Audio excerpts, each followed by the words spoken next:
luisteraar, baie welkom by ons erediens vanuit Judas 1 vers 3 tot 23, die tema Stry vir die waarheid. Nou, ons volg Judas, dis 'n ampre voorbereiding vir ons, soos ons nou in Openbaring gaan, en daar begin ons met Judas 1 vers 1, aan die vir wie God die Vader geroep het, wat hy lief het, en deur Jesus Christus bewaar. Geliefdes, is die Here wat ons bewaar het, ons eendag veilig by die hemel uitkom. Na vers 2, mag barmhartigheid, vrede en liefde in oorvloed aan julle geskenk word. Tot sover, geliefdes. Geliefdes, kom ons begin die Here te loof, deur saam te sing, ek wil die Here loof.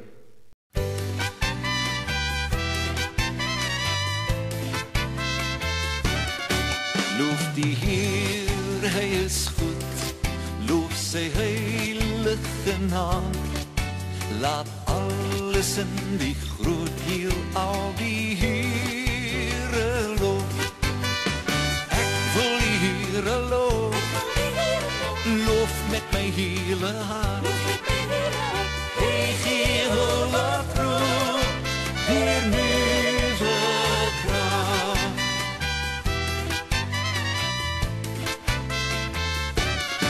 Hy het my sonde vergeef, en hy maak my sy kind.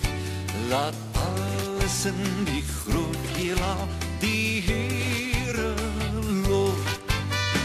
Ek wil die Heere loof, loof met my hele hart. Hy gee wat roep, weer nuwe kracht.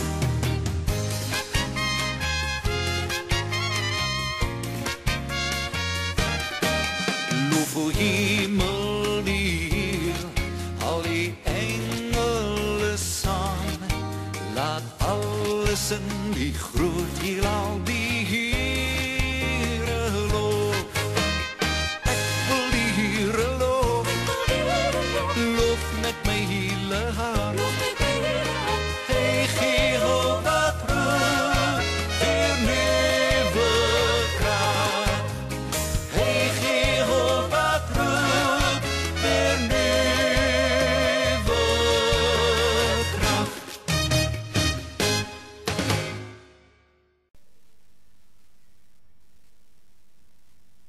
Geliefdes, in die wetgedeelte kyk ons na Judas 22 vers 23, wat daaroor gaan hoe jy iemand help wat in die sonde is, of iemand moet vermaan wat in die sonde is.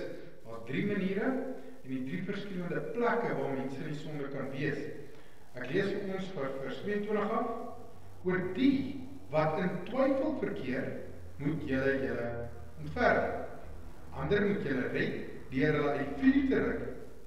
Oor ander moet julle met versigtigheid ontferm en verafskiet selfs die klere wat deur hulle sondige luste besmet is.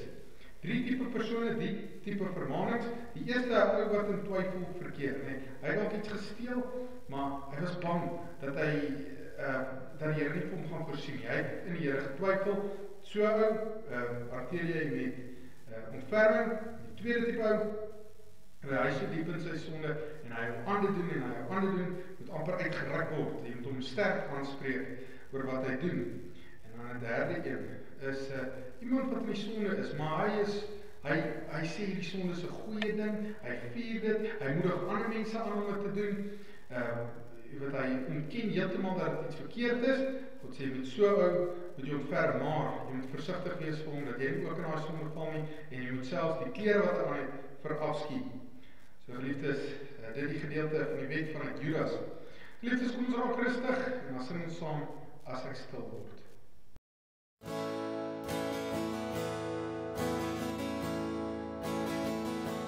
As ek stil word, om by U te wees, bedaar my hart se donker vrees, as ek U hart klop, teen my wang kan voel, verstaan ek wat die woord bedoel.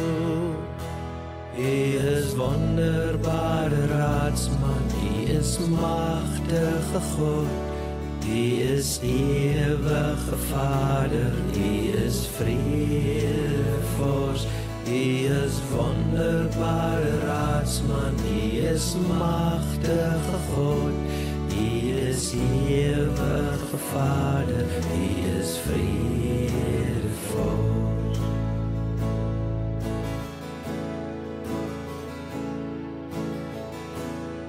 As ek stil word om by U te wees, bedaar my hart se donker vrees, as ek U hartklop teen my wang kan voel, verstaan ek wat U woord bedoel.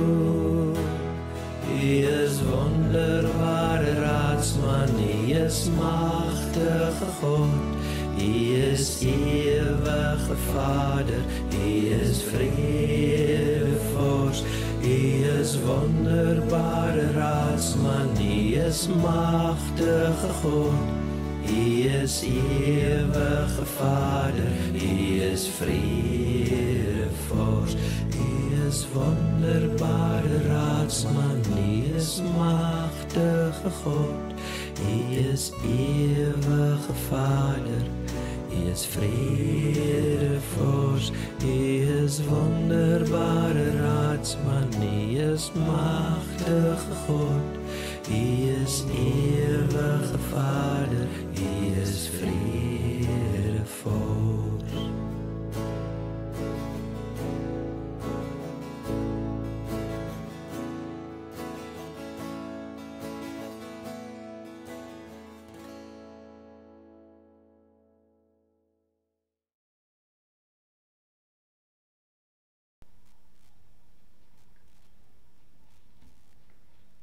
Geliefdes, kom ons bid saam.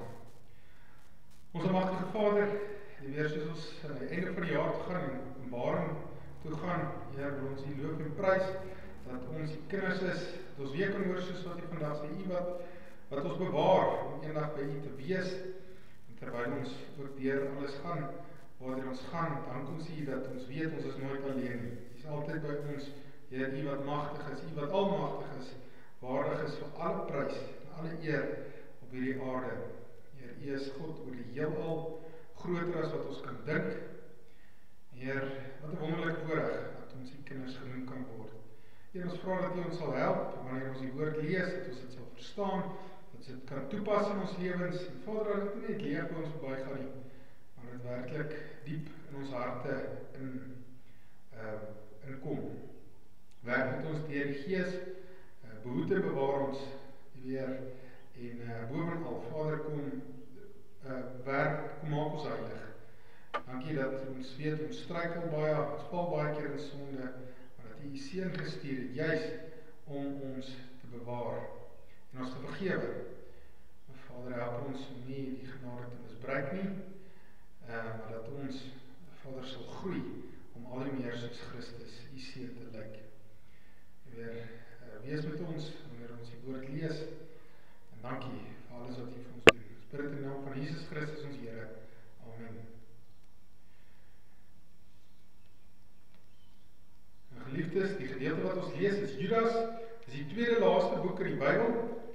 So tussen al die Johannesboeke, so die briewe van Johannes gelees, nou is ons Judas, en ons het weer die Openbaring van Johannes.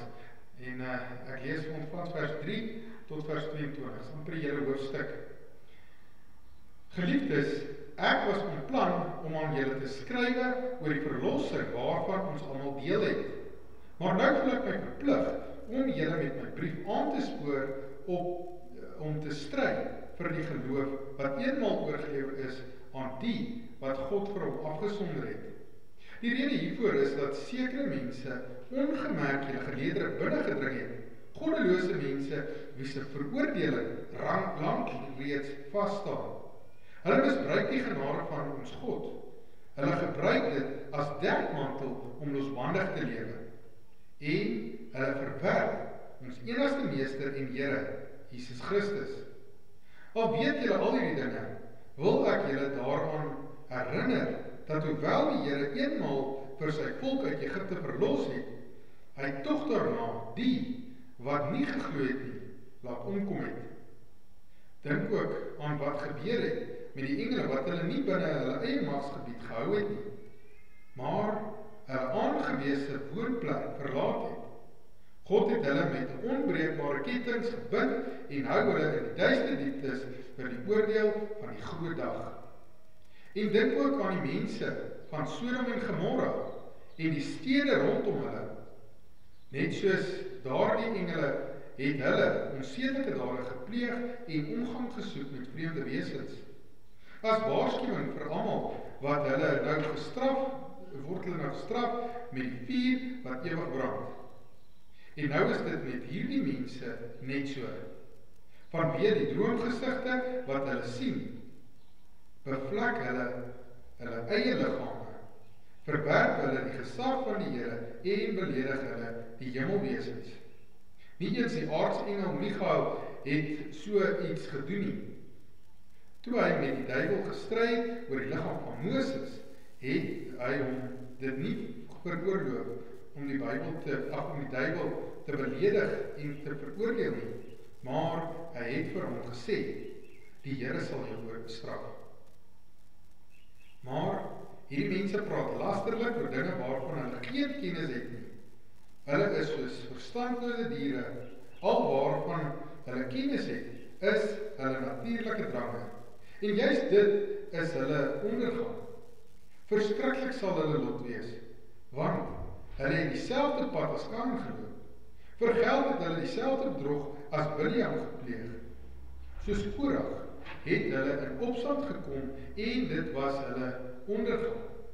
Hulle besoedel julle liefdesmaaltye met hulle skaamtelose uitspattighede en sorg net vir hulle self. Hulle is wolke wat geen reën bring nie en deur die wind verbygewaai word. Hulle is bome wat self laat in die seisoen nog geen vrugte het nie, wat ontwortel en morsdood is. Hulle is woeste golwe van die see. Hulle laat hulle skande so skyn opswat. Hulle is sterre wat uit hulle baan geslinger is.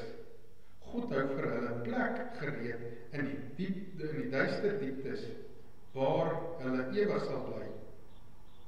Dit is oor hierdie mense wat Henog, wat van die 7de geslag na Adam was, geprofeteer het. Hy het gesê, kyk, die Here kom met sy 1000 engele, en hy sal oor almal oordeel.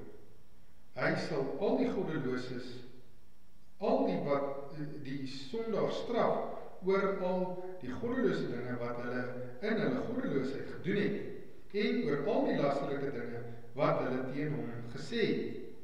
Hierdie mense kla gedurig en is altyd ontevrede met hulle lot. Hulle leef net volgens hulle eie begeertes, praat groot en sê vleiende dinge van mense om daaruit vir hulle self voordeel te trek. Maar julle, geliefdes, moet die dinge onthou wat die apostels van ons Here Jesus Christus voorheen reeds vir julle geleer het. Hulle het vir julle gesê, daar sal in die laaste dae mense wees wie se lewe deur hulle eie goddelose begeertes beheers word, en hulle sal net met julle die spot dryf. Hierdie mense bring verdeeldheid.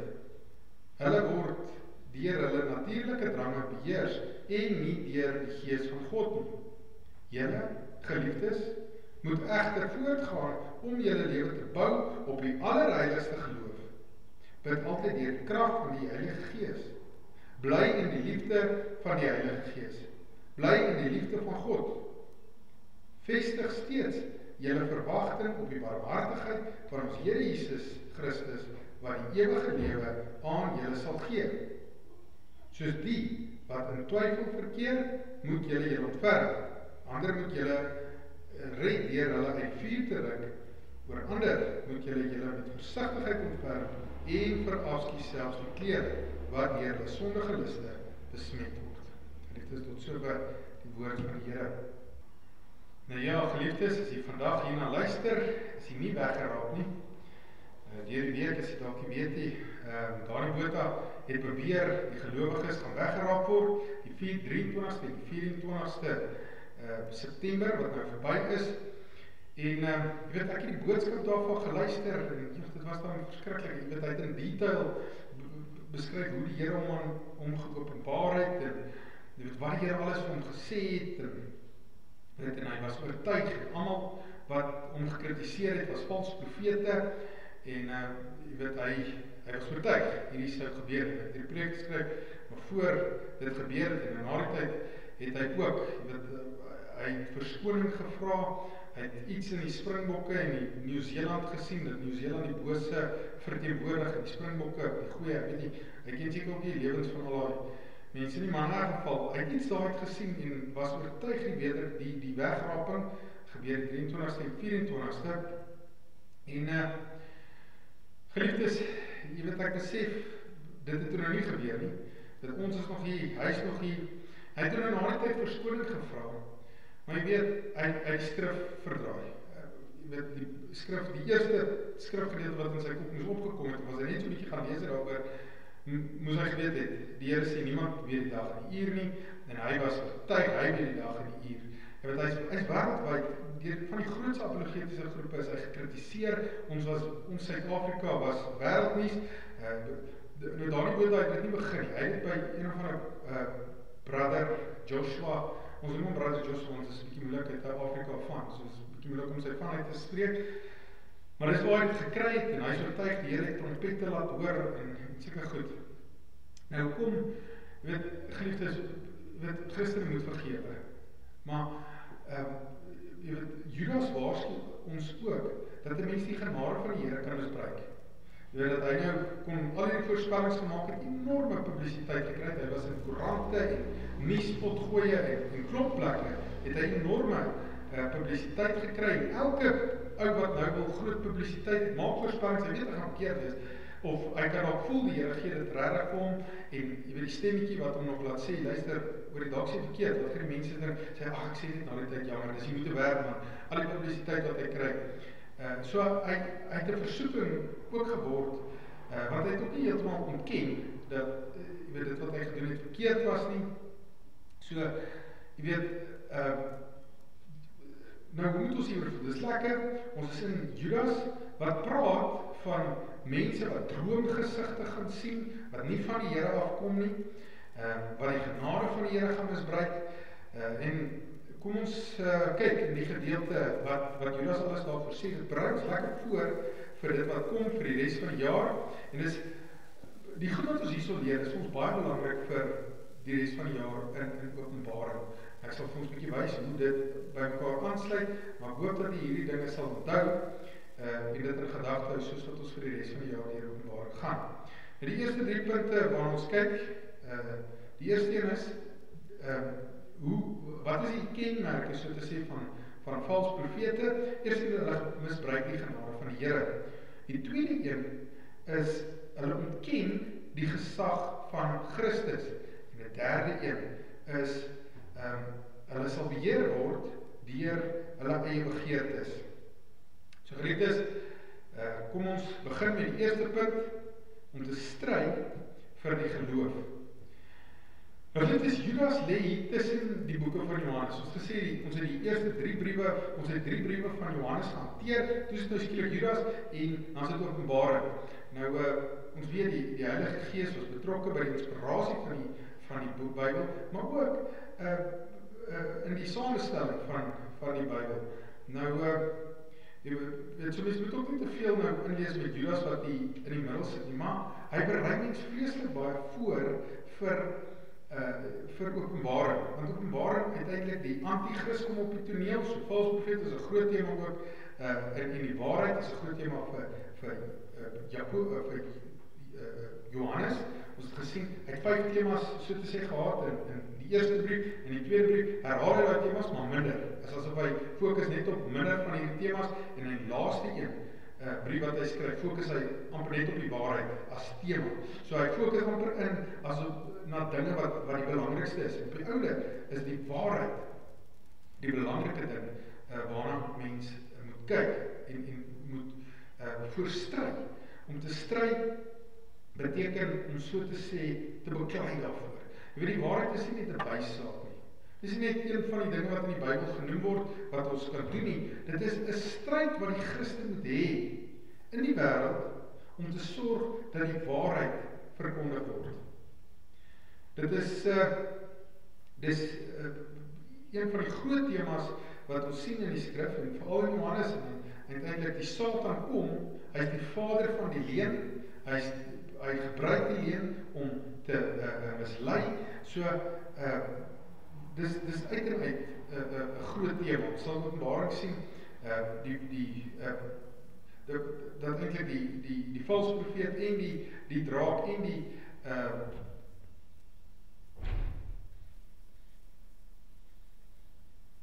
die antichrist saam gaan oor die leuen. Sien hoe die Satan, wat die draak is, mislei deur selfs wonders uit die hemel te bring, die valse profeet wat natuurlik die boodskap gaan verdraai, en die antichrist wat die gesag van Christus gaan ondermyn. So, en dit is baie belangrike tema vir ons. Maar dit is ons verantwoordelikheid om te stry vir hierdie waarheid. Lees ek vir ons, ek lees ons weer vers 3, en dan gaan ons van daar af verder. So ek lees vir ons vers 3. Geliefdes, ek was vas van plan om aan julle te skrywe oor die verlossing waaraan ons almal deel het, maar nou voel ek my verplig om julle met my brief aan te spoor om te stry vir die geloof wat eenmaal oorgelewer is aan die wat God vir hom afgesonder het. Nou wat beteken om te stry vir die geloof? Jy weet, die thema stry vir die waarheid, dit gaan oor die waarheid, die ware geloof, nie 'n verdraaide geloof nie, maar ware geloof.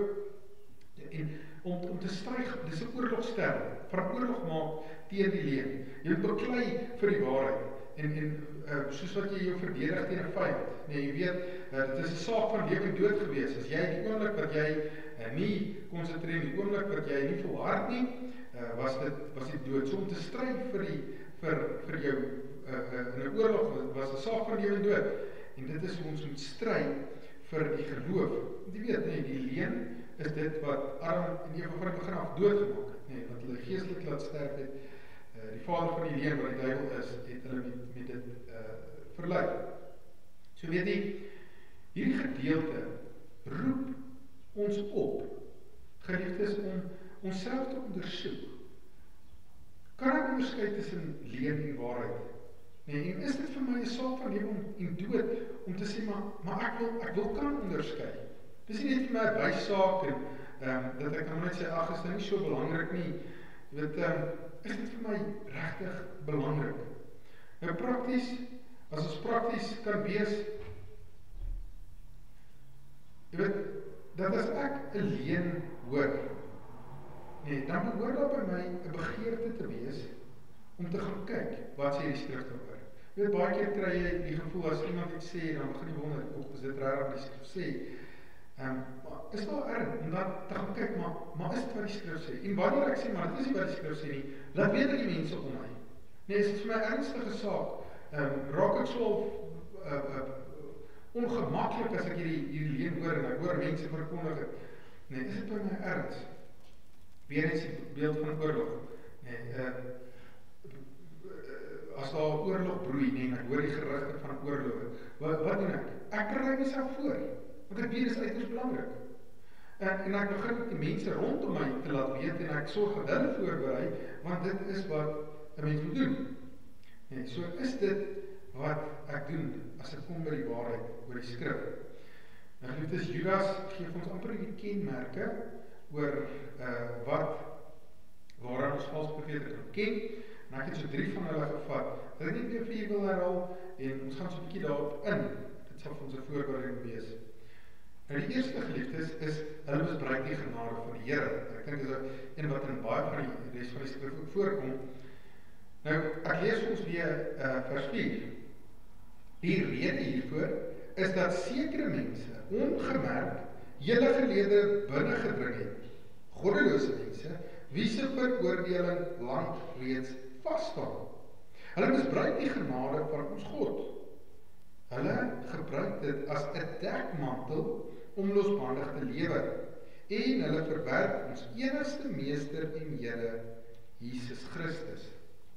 Nou geliefdes, basies, wat hierdie mense doen, is hulle sê, luister maar, Jesus het ons sondes vergewe. So nou kan ek gaan sê wat ek wil, kan verkondig wat ek wil, ek kan gaan leef soos wat ek wil, want Jesus het my ons nou vergewe. Nee, dis 'n dekmantel. Dit was een van die groot versoekings vir mense in daai tyd is om te sê, maar as ek ons nou vergewe het, dan kan ek is vrygemaak van die oordeel so, ek kan ons gaan leef wat ek wil. En dis 'n misbruik van die genade van die Here. En dit is 'n kenmerk van 'n vals persoon. Nee, ek het nou in die week gehoor weer van iemand wat was 'n ou wat ook bande gehad het met baie groot Christelike beweging. Hy het aan mense ingedoen. Toe die ander mense gaan aanspreek, toe sê, ja, maar die Here het my so gemaak. En weet wat, hy het my vergewe en hy het my onvoorwaardelik lief. Met ander woorde, hy het my lief, of ek nou so goddeloos is of nie, hy het my lief. So op die manier het hy dit absoluut misbruik. En dit is typies kenmerkend van hulle. Nou geliefdes, God het ons nie sondig gemaak nie. Dit is so gebore. En van geboorte af, van die sondeval af, is mense sondig. Jy is in hierdie wêreld wat sondig is. So, as jy nooit die Here leer ken nie, en nooit die Heilige Gees het nie, dan gaan jy 'n sondige mens wees. Maar God se liefde vir ons kom juist daarin dat hy sy seun gestuur het om ons nie so sondig te los nie, om ons te verlos van die sonde.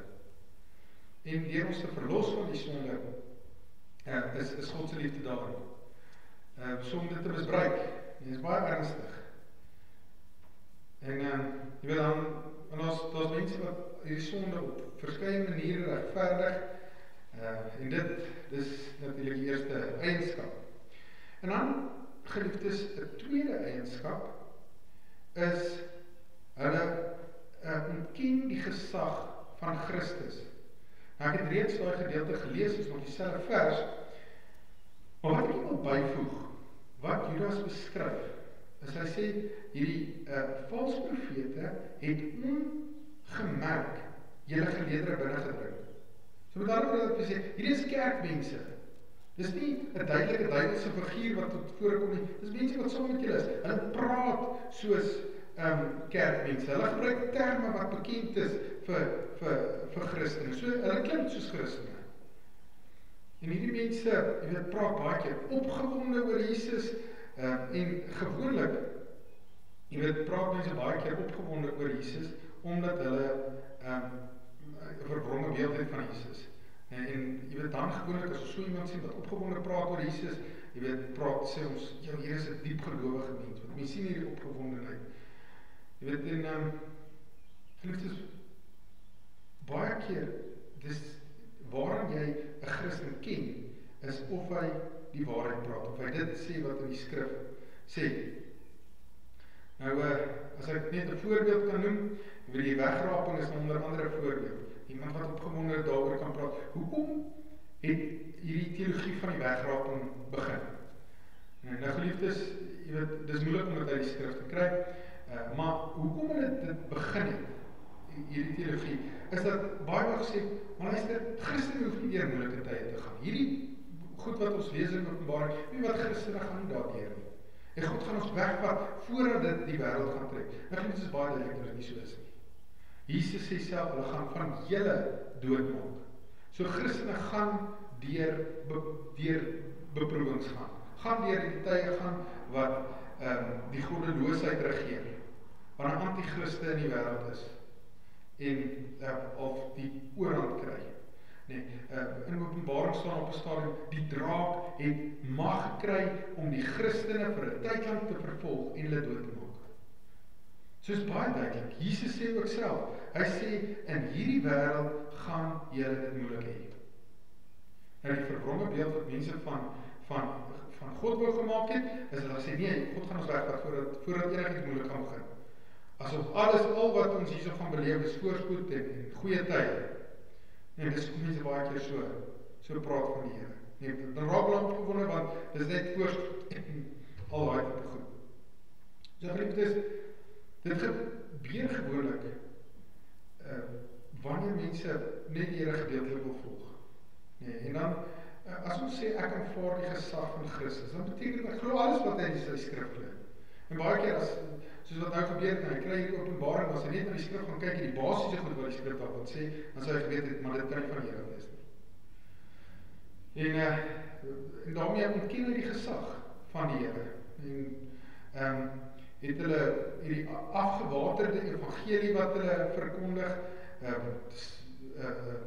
hulle sien God net, of Jesus net as 'n vriend en 'n helper en 'n inspirasie, en amper net 'n Kersfees idee van Christus, nie 'n Openbaring idee van Christus waar hy terugkom om te oordeel nie. En hulle sien Christus nie as 'n meester en 'n koning aan wie ek my lewe moet oorgee nie, aan wie ek absolute gehoorsaamheid moet nastreef nie. En dis van hulle gewoonlik hierdie persoonlike openbarings nodig het. Want hulle kort iets meer as wat daar in die skrif staan. Nee, wat hulle, om nou hulle idee van Christus te bevestig. En dis van dit vir hulle so belangrik word. Geliefdes, 'n derde ding, hulle volg hulle eie begeertes. Nou hier is 2 verse wat ek vir ons graag wil lees, wat wys dat hulle begeertes dryf hulle om te doen wat hulle doen. Vers 8 en vers 16, maar staan vers 8, en nou is dit met hierdie mense net so, vanweë hulle droomgesigte, wat hulle sien, bevlek hulle eie liggame, verwerp hulle die gesag van die Here en beledig hulle die hemelwesens. Hemelwesens is die heiliges wat kom en die heilige dinge wat van die Here net verontagsaam, praat lig oor die Here, jy weet, vat hom nie ernstig op nie. So en dan vers 16, hierdie mense kla gedurig en is altyd ontevrede met hulle lot. Hulle leef net volgens hulle eie begeertes, praat groot en sê vleiende dinge van mense om daaruit vir hulle self voordeel te trek. Nou geliefdes, jy weet, ons almal het begeertes. En daar's dinge wat ons in die lewe wil hê. Nee, ons praat van drome, ek wil my drome bereik.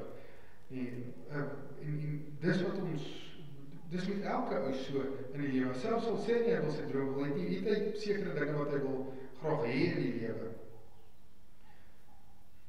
En soos ek maar baie keer verduidelik, jy weet, 'n mens se begeertes is sentraal van ook jou geestelike lewe.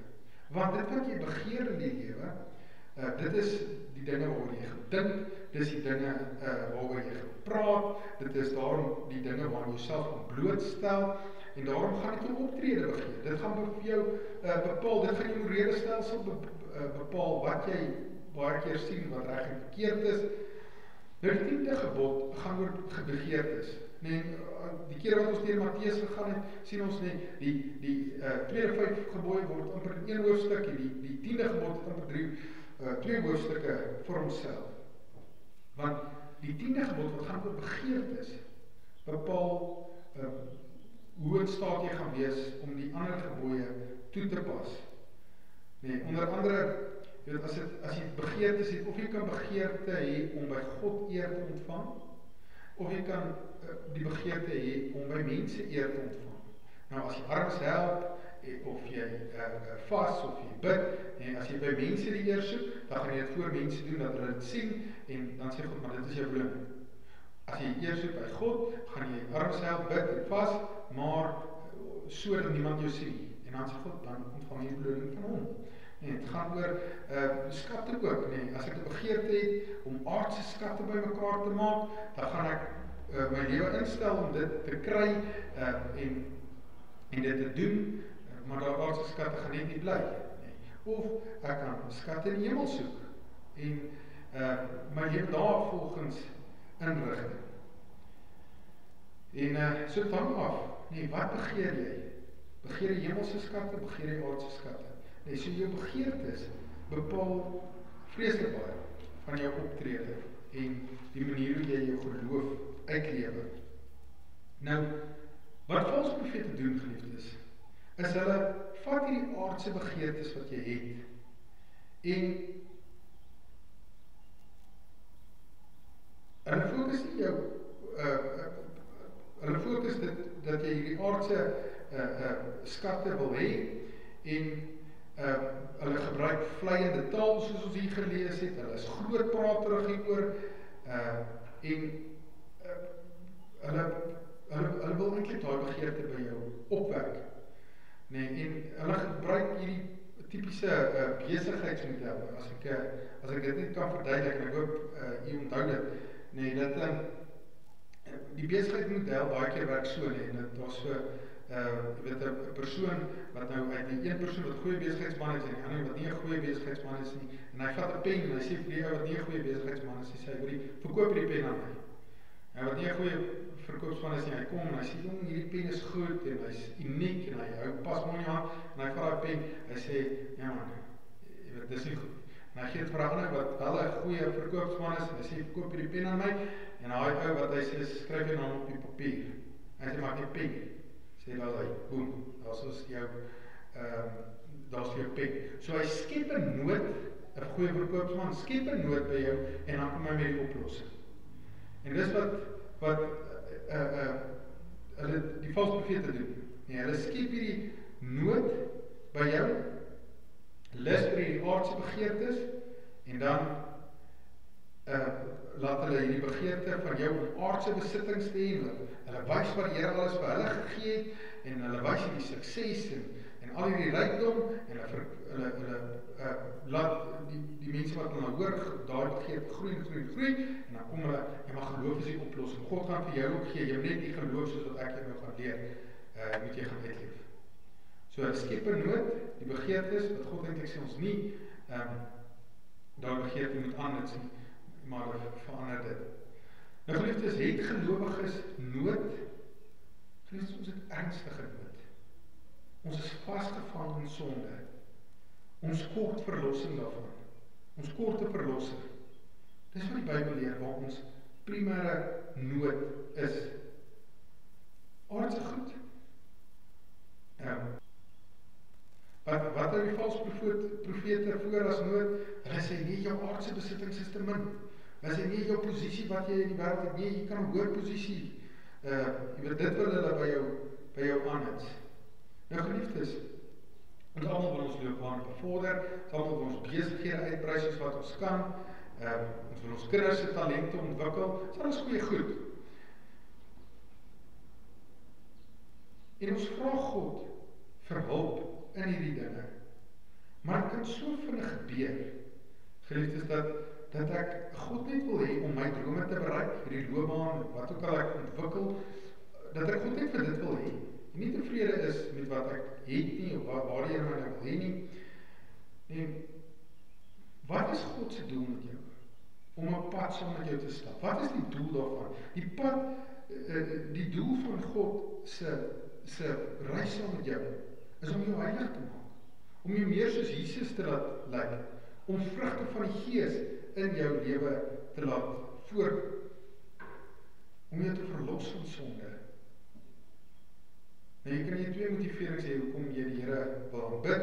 Nou, jy weet, as mense nou so van mekaar kan skei, mens kan of 'n lewe begeersaam met die Here om heilig te word, om gehoorsaam te wees en hom te wil volg, of jy kan wil hê om al hierdie sukses wat jy wil behaal, om God net te wil hê dat jy moet help om dit te bereik. Nou, soos Jesus gesê het, jy kan nie twee baase tegelyk dien. Jy gaan of die een begin belangriker ag en die ander verafskiet. En dis, wanneer dit kom by die twee base gedeelte, dan gaan jy so dit. En so, jy kan nou sê, ek sê God vir altyd, maar een gaan belangriker word. En mens moet jouself gereed afvra, waarvoor aanbid ek die Here? Valse profete, wil jy met die verkeerde een, motivering vir God hê. Nou, geliefdes, as ek net kan afsluit, en ek wil so 'n bietjie afsluit deur dit toe te pas op die regering, en hoekom ek te doen op die regering, want berei ons voor openbaring. In die openbaring, verduidelik ek net gou so lank vinnig, dat ons dit kan begin, die geestelike idee, beeld van God, nee, dit wat die kerke verkondig van die Here, kan of nou van valse profete, of van ware profete, nee, maar daai beeld wat mense het 'n invloed op die regering. Ek verduidelik ek sommer net so vinnig, die valse profeet kom op die toneel. En onthou, daar was nou antichriste en valse profete van die begin af, so dit is deur die geskiedenis, maar dit gaan tot 'n hoogtepunt kom, en hy gee sy mag aan die draak, aan die dier, wat uitkom. Nou die dier is die ekonomiese, politieke stelsel, wat ons, so die invloed van die valse profeet is, maak mense loyaal aan die draak, en so die invloed van ons geestelike, ons idee van God, dit wat die kerk moet bevorder, het 'n invloed op die regering. En so dit is vir ons baie belangrik, om dit te verstaan. So ek wil dit nou so 'n bietjie toepas, baie prakties toepas, en verduidelik. Sê maar, daar's 'n regeringsamptenaar, en hy sit nou in die kerk. Hy hoef nie noodwendig in die kerk te sit, maar sy idee van wat geloof is. En hierdie prediker kom en hy praat net van die sukses en hy wys al sy besittings en wat gebeur met daai regeringsamptenaar as hy al hierdie goed sien. Hy het gevoel, ek wil ook dit hê. En sy hart begin ook al hoe meer en meer hierdie goeders te begeer. Wat gebeur met die mense wat vir hom stem? Hulle sien ook hierdie goed en hulle sien, maar dit is wat sukses is. Dit is hoe God se seën lyk. Geliefdes, God se seën word nie daar gemeet nie. God se seën word gemeet aan hoeveel vrugte van die Gees het, of die vrug van die Gees wat jy dra, jou heiligmaking. Dit is 'n teken van God se seën. Skelms het ook baie geld. Of is ook suksesvol, baie keer. So, hierdie regeringsamptenaar sien hierdie as suksesvol uit. Sy hart vir sukses groei, mense wat vir hom stem, sien ook dit as geseënd. Nou kom hy op 'n stadium in hierdie posisie waar hy toegang het tot geld en jy weet hy kan dit bestuur, maar nou sy hart vol begeertes om nou hierdie sukses te behaal, om hierdie geld te kry. So nou maak die versoeking om daai geld so te spandeer dat dit dalk terugkom na hom toe, deur dit dalk vir familielede te gee, of jy weet, om 'n manier dit in sy eie sak te kry. Jy weet, daai versoeking is baie groter, omdat sy hart vol van hierdie goed is, wat die valse profeet aan hom verkondig het. En wat teendeel, jy weet, sy versoeking om hierdie geld terug te bestuur, terug na hom te kom, want die mense sien dit as suksesvol, en die mense sien dit as God se seën. So, as hy nou al die geld het, wat hy dalk nou gesteel het, jy weet, die mense om as suksesvol sien, of geseën deur God. En wat gebeur? Die regering raak roop. En in plaas daarvan dat hulle die armes dien, is hulle eintlik net besig om van hulle te steel. En daai stemmetjie wat nog by hulle is, omdat die kerk nog in die land of die wêreld is, wat vir hom sê, luister, jy kan nie steel nie. Jy weet, gaan ook weg, want jy weet, in plaas van die kerke, die 10 gebooie, wat sê jy mag nie steel nie, wat morele waardes leer, wat in plaas daarvan dat hulle dit geleer het, hulle eerder geleer, nee, God sê daar vir jou drome, en dis jou drome moet bereik word, en al die persoonlike openbarings van hoe die Here daai ou gelei het tot sy sukses en alles, jy weet, daar stem gaan dit, want alles gaan net oor my en my drome, en in plaas daarvan dat die Here se wet geleer word. So daar stemtjie wat ook om sê, luister, jy kan nie steel nie, want steel is verkeerd, daar stemtjie gaan ook maar weg. Want, jy weet, hy gaan al minder en minder na sulke predikings luister, en al meer net oor die drome wat bereik moet word. Nee, geliefdes, so, jy kan sien, dit het eintlik 'n invloed, dis hoekom dit gaan in ons land soos wat dit gaan. En, jy weet, soos die kling ook verskuif, wat sê, jy weet, as hy nou voel, dalk is dit so 'n bietjie oneerlik, dalk iemand kritiseer hom dalk dat hy sê, maar God vergewe my mos. Want hulle sien dan hulle eie valse profete misbruik die genade van die Here, so, die Here het my dan lief, en hy wil hierdie goeders vir my hê, so op daardie manier kan hulle dit regverdig. En dan het hy ook nog 'n stemmetjie wat hom sê, dis steel, jy weet, het hy so begeerte om het regverdig, dan noem hulle dit iets soos regstellende aksie, of, jy weet, sosiale geregtigheid, of so iets wat 'n naam het, wat goed klink, terwyl jy weet, hy is eintlik besig om te steel. So geliefdes, ek sluit af, mag jy onderskei tussen die leuen en die waarheid al meer duidelik word. En mag jy die begeerte hê, om te sê, ek wil die waarheid ken, en ek wil dit nie net ken nie, ek wil stryd daarvoor, as wat er 'n oorlog is, ek wil die mense rondom my laat weet, en dit duidelik maak wat is waar, en wat is leuen, en mag jy begeerte hê daarvoor. Amen. Onze magtige Vader, die Here, ons sien daar is baie snaakse goed wat in die wêreld gebeur. Vader, en hoe meer ons ook maar van hierdie goed, wat tekens wat jy ons gesê het, wat ook maar aandui op 'n tyd van dalk groot vervolging, die waarheid wat verdraai sal word. Here, dankie dat ons kan weet, dat U vir ons sê, maar U is by ons deur dit. Here, help ons om te volhard, help ons dat ons sal erns maak met dinge wat belangrik is, dat ons die waarheid sal wil leer ken, dat ons sal duidelik kan onderskeid maak tussen waarheid en leuen. Vader, dat ons lief is vir U gesag, wysheid hê om te weet dat die waarheid alleen belangrik is. Here, kom rus ons toe. Kom gee vir ons die begeerte om dit te leer ken. Weer kom help ons in alles wat ons doen. Weer help ons vrese wat ons het in die lewe, dat ons dit ook vir U sal gee, ons vrese vir die dood, ons vrese vir alleen wees of te min hê. Al die bekommernisse wat ons het, kan baie keer maak dat ons eerder ons eie goed wil volg, maar hier ons vra dat U ons in ons sal werk. Dat ons grootste begeerte nie ons eie sukses sal wees, of ons loopbaan nie, maar dat ons al meer vrug sal dra van U Gees.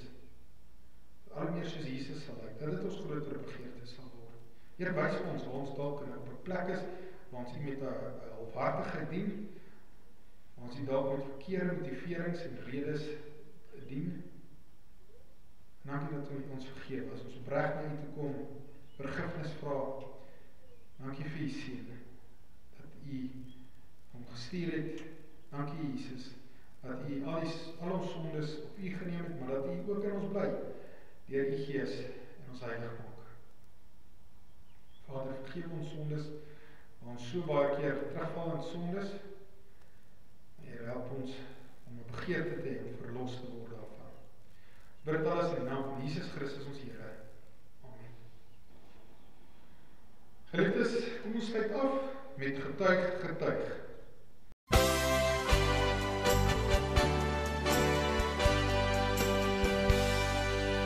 Getuig vir Jesus Christus, dit is ons lewensdag.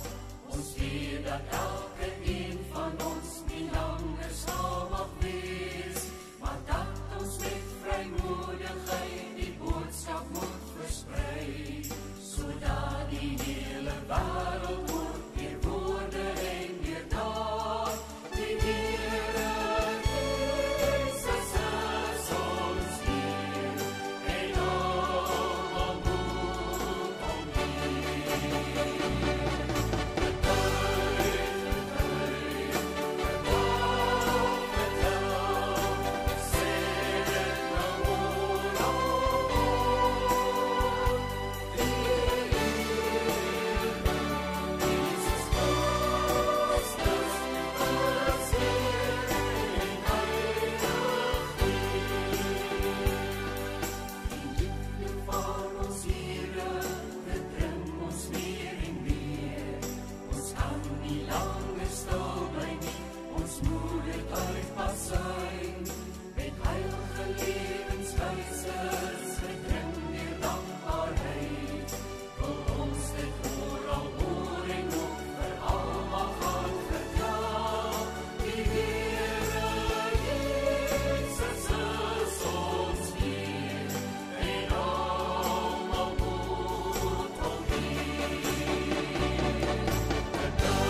Geliefdes, gaan weer in met die seën van die Here vanuit vers 24. Aan hom wat magtig is om julle van struikeling te bewaar en julle onbevlek en met vreugde sy heerlikheid te laat aanskou. Aan die enigste God, ons verlosser, deur Jesus Christus, ons Here, aan hom behoort die heerlikheid en die majesteit en die krag en die mag van alle ewigheid af, ook nou en tot in alle ewigheid. Amen.